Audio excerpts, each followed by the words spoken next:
All right, so in this lesson, what we're going to do is we're going to practice finding derivatives of not specific functions, but generic functions. So if you change that worksheet to Notes, Video, A.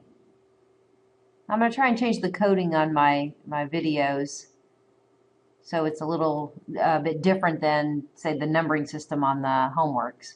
So we're going to call this Notes, Video, A / derivatives of generic functions.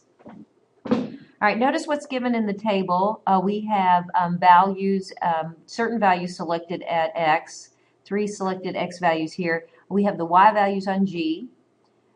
We have the slope values at those X's on G. We have Y values on H at those particular X's, and we have the slopes on H at those particular X's too. So we've got this data table. We're asked to find f prime of 4 for each of the following. Well, in order to do that, we're first of all going to have to find f prime of x. Well, to find the derivative, based on the structure of the equation, that will determine which differentiation rule we're going to use. Studying part A here, we notice that f of x is equal to a composite function. So working way over here on the left to save myself some space instead of right down here, I'm going to go ahead and jump into the chain rule. So f prime of x is equal to the derivative of the outside, let's leave h of x alone, okay, times the derivative of h of x, and that derivative is going to be h prime. You can show d over dx, h of x, and then the next line multiplied by h prime, but we're going to go ahead and save some space here and say that this is going to be multiplied by h prime of x. Okay, so the next step is to, everywhere you see x, replace it with 4.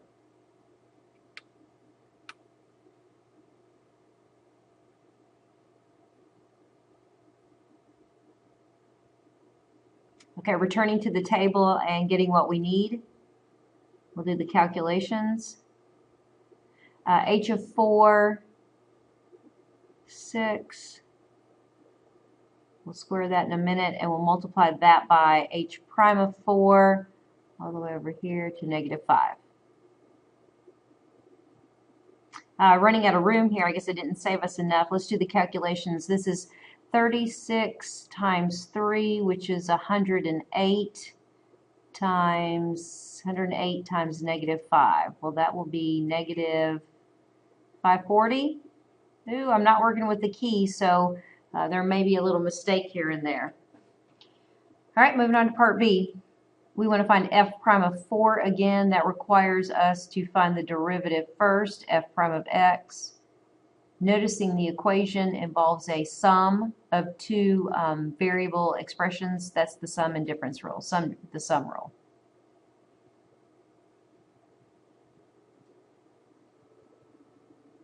Everywhere you see x, replace it with 4, go to the table, find the values we need, do the necessary calculations, and we're done. All right, g prime of 4 is 2, and h prime of 4 was -5. So that's going to be -3.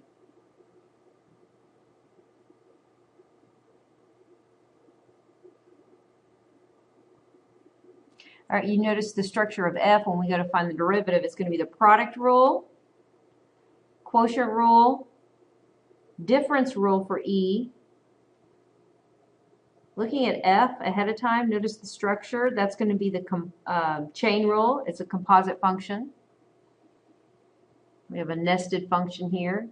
G is going to be the chain rule, and H is also the chain rule as well. So applying the appropriate differentiation rule and then evaluating the derivative at 4 and finding the values from the table.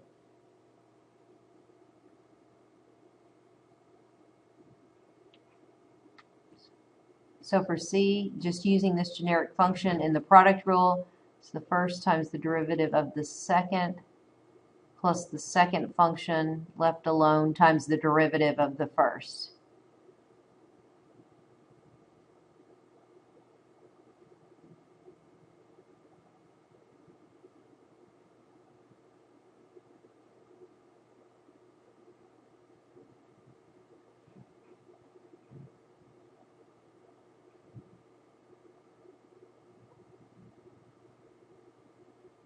And I'm just going to go ahead and get the structure here ready.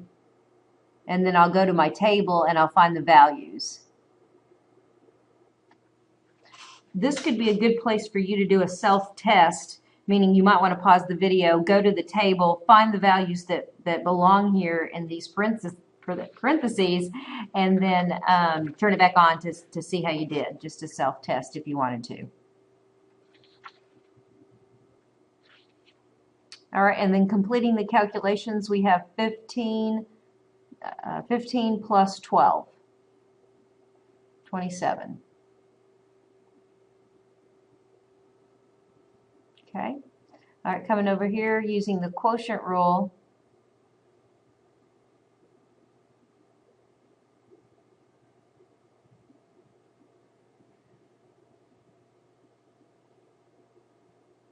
It's the denominator of what we're given squared. We start the numerator with the denominator times the derivative of the numerator, and then minus the numerator left alone times the derivative of the denominator. It's getting kind of crowded here, so I think I'm going to come over here and continue. Oh, and at this point, I'm ready to evaluate f4. So it's f prime of 4.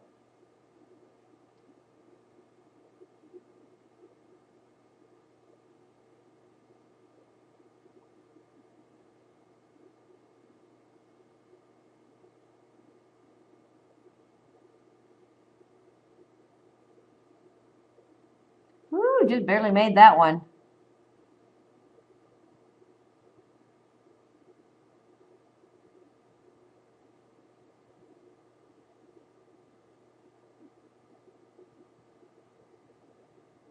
All right, h of 4 is 6. I will eventually square that.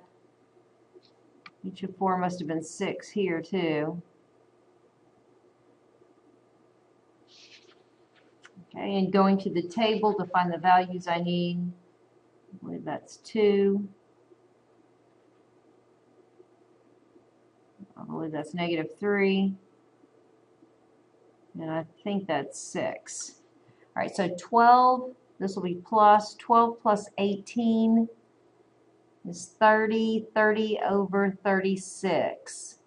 So let me just go ahead and put it up here, and then I know I need to simplify that. Okay.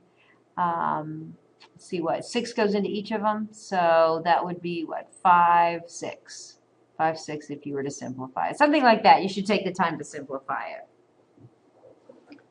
All right, E is going to be easy enough, so let's just do the difference rule.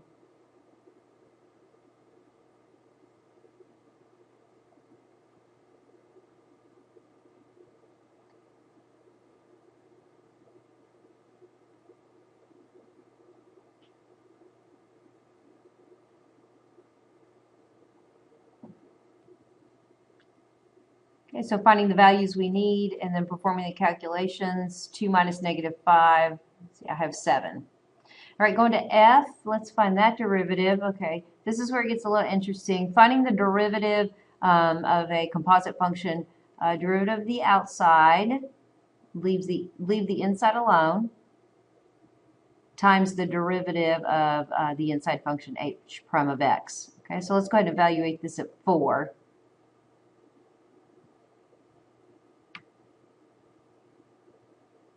Okay, this is where it gets interesting for some students.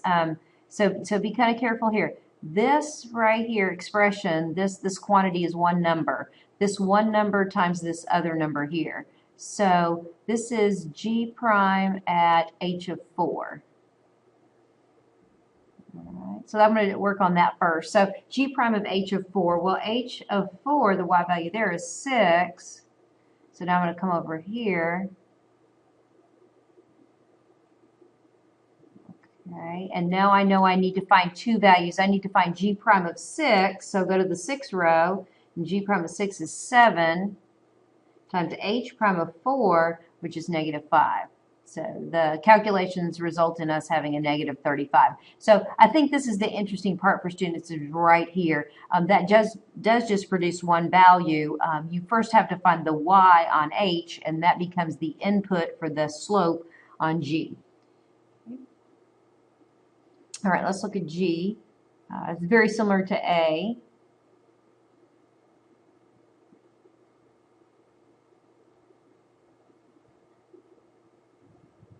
The outside function is x squared. We're going to leave g of x alone, but we will return to multiplying by g prime of x here.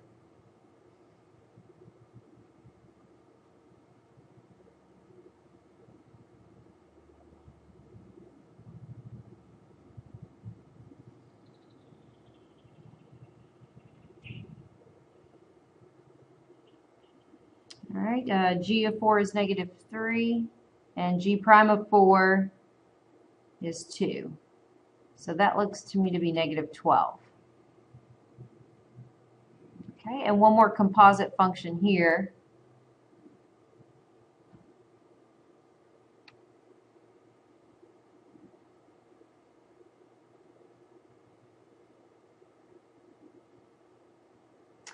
Derivative of the outside, leave g of x alone on this trip, but right here we're going to multiply by the derivative of g prime of x.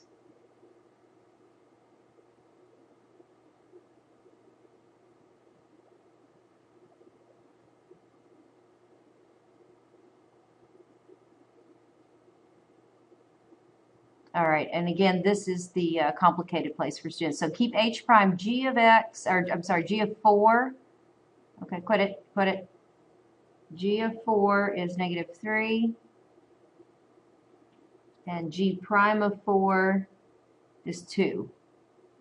Okay, I can get that in a minute if I needed to. I think I will.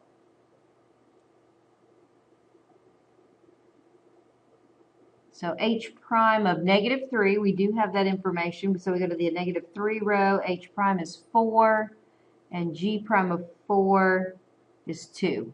So that product is 8. So working with generic functions and differentiating based upon the structure, that will determine what type of differentiation rule we do use. All right, looking at these last two problems, so let's use the information we just we gained, I guess, from these previous problems here. Okay.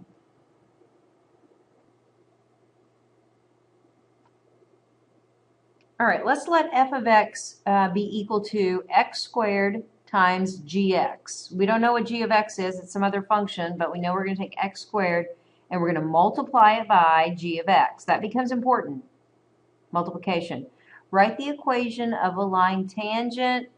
Stop right there. You know you need point slope. You know you need this formula to write the equation of a tangent line. And the things that you need will be point, the point. Well, we have part of the point and a slope. We're in calculus. To get the slope, that's going to indicate the derivative. Okay, so, and let's go ahead and begin to find the derivative. So f prime of x is equal to, well, when I study what's going on here, I see I have a product. We have a product of variable factors, x squared and g of x. Establish, if you have a product, what the factors are. Use the product rule. It's the first times the derivative of the second, plus the second function, g of x, times the derivative of the first, which is going to be 2x. We're done. We're done with the derivative. Now to get the slope, we're going to find the slope at 4. At x equals 4. That's what it told us to do. So everywhere you see x, replace it with 4. So that's going to be 16 times g prime of 4 plus g of 4. We've got to go to the table to get this value, times, and then 2 times 4. So let's find the calculations, get our slope. We'll worry about getting our y-coordinate into the original function in a minute. Okay, f prime of 4. So 16 times g prime of 4 is 2, plus g of 4 is negative 3, times, and I think that's 8. 32 minus 24. So 32 minus 24 is 8. The slope of my line is 8. I'm not done. I have the slope. I have the x-coordinate. I need the y. Okay, they weren't nice enough to give us the y-coordinates. So let's evaluate the original function at 4. Well, here's the original function. So that's 4 squared times g of 4. So 4 squared times g of 4. So 16 times g of 4 is negative 3. Ooh, negative 48. Hopefully that's all good and it's all intact here. Okay, so y plus 48 equals slope 8 times quantity x minus 4. Okay, and you can leave it in point slope form. Perfect. Okay. All right, so looking at the time here and where I'm at, I'm going to have to cut it off here, but this says let f of x be this function, write the equation of a line tangent to f of x at x equals 6. So the only difference is how you find the derivative. So of course, like based on what we did up here previously, this is going to be the chain rule plus the derivative of 6x would just be 6. So that would be the derivative that you're going to work with to do the calculation. So you might want to kind of work through that. I'll have an answer for you guys to check. All right, see you soon.